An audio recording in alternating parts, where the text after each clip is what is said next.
If you're studying for the LSAT and you feel like something just isn't adding up, maybe it's a lack of support, confusing prep strategies, or the overwhelming pressure to succeed, you're not alone. Today, I'm going to dive into some of the hidden flaws in LSAT prep and reveal how you can overcome them. Whether you're battling accessibility challenges or just looking for a winning edge, today I'm going to share with you a roadmap to dominate the LSAT and feel confident on test day. Now, let me tell you about a student I'll call Alex. Alex has a dream to become a lawyer. They're intelligent, motivated, and ready to work hard. But when Alex started prepping for the LSAT, they hit a wall. Why? Because Alex has a visual impairment, and the very system designed to help students prepare, LawHub, didn't provide the accessibility Alex needed.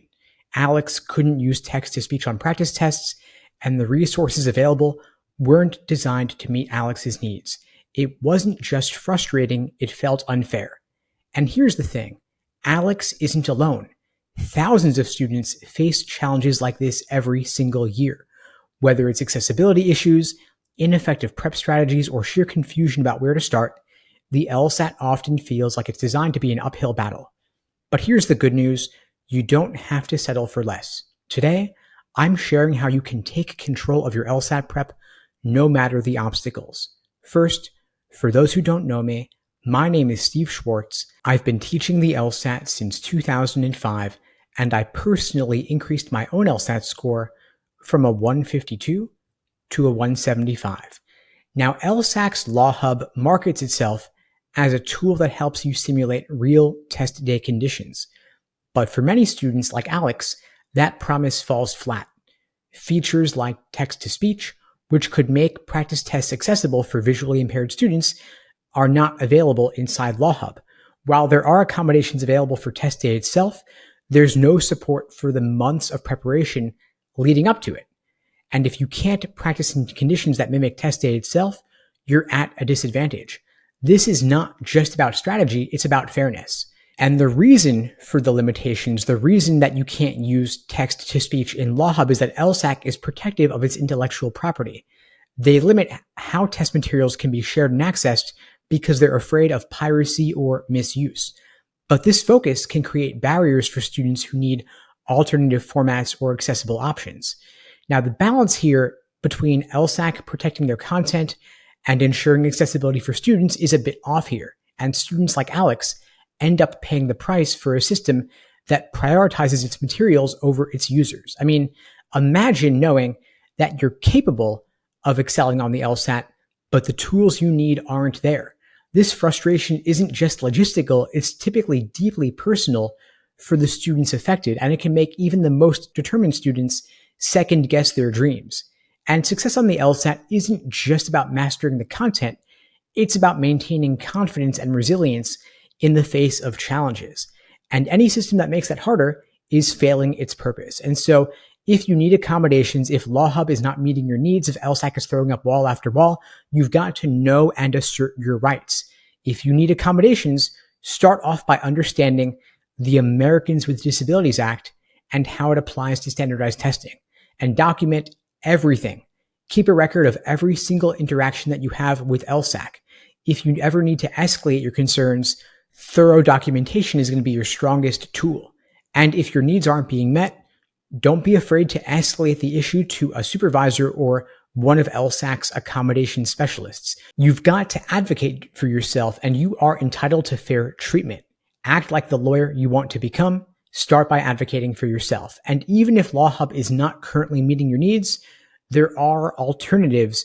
A lot of the prep tests in the old LSAT format are available on Amazon Kindle. Those might provide some more accessibility options than what you can directly get in LawHub. Of course, it's not ideal. The LSAT is not administered on a Kindle, but it might be your best option in the short term. Now, third-party materials, prep courses like mine, can reinforce foundational skills like critical reading, logical reasoning analysis abilities. Of course, this won't replace your using actual official questions in LawHub, but it might fill in some gaps in the short term. Now, I know that navigating LSAT prep can feel isolating, especially if you're up against challenges around accessibility, but it doesn't have to be. A strong network of like-minded students can help make all the difference. You want to join study groups and support circles to connect with fellow test takers. And if you're looking for personalized guidance, at LSAT Unplugged, we offer private one-on-one coaching tailored to your unique needs. Whether you're struggling with logical reasoning, reading comp, or time management, we'll put together for you a personalized day-by-day study plan to keep you on track with everything you've got to do. We'll provide you with in-depth review sessions to help you identify and overcome your weak areas and give you proven strategies to maximize your score no matter where you're starting from. And so if you've ever felt like you're spinning your wheels or you're not sure of the best way to study, private one-on-one coaching can save you time, energy, and stress and provide you with the accountability, motivation, and support to keep you moving forward even when it gets challenging. And if you've chosen to go it alone, you still don't need a perfect system in order to succeed.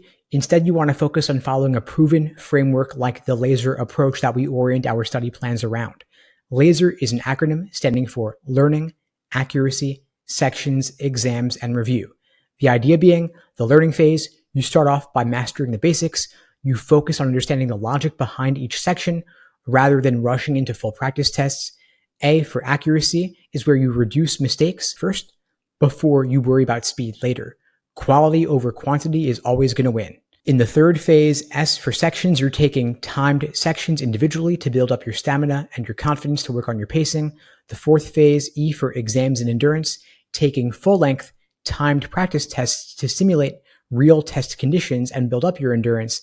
And finally, phase 5, R for review, you're analyzing every single mistake using a framework like the Socratic review method, looking deeply at what you missed and why, so you can avoid making that same mistake next time. This framework works for every single student, regardless of where you're starting or which challenges you're facing. And if you're struggling to navigate LSAC's Law Hub, if you're struggling with accessibility issues, don't be afraid to advocate for systemic change. Your voice matters. If you're facing barriers, speak up, not just for yourself, but for future test takers. Connect with others advocating for similar issues. There's strength in numbers, and push for change. Share your story with LSAC. Many of the changes we see today, like the removal of logic games, happened because students refused to stay silent. Now, as for my student Alex decided to delay their LSAT not because they weren't ready intellectually, but because they wanted to prepare on an even playing field. Alex is now working with an attorney and connecting with other students to push for changes that will help everyone. And their story is a reminder that the LSAT isn't just a test of logic or reading, it's a test of resilience. Whether you're facing accessibility challenges, struggling with time management, or just feeling overwhelmed, you can succeed. Now, if you're facing challenges similar to those faced by Alex, if you're struggling with navigating Law Hub, feel free to reach out. You can shoot me an email at help@lsatunplugged.com. I'd be glad to help you out. If you'd like my support on your journey to scoring a 170 plus, and you'd like to find out more about our coaching programs, you could check out the links below to book a call with me and my team. We'd be glad to help you out. And in the meantime, I wish you all the best and take care.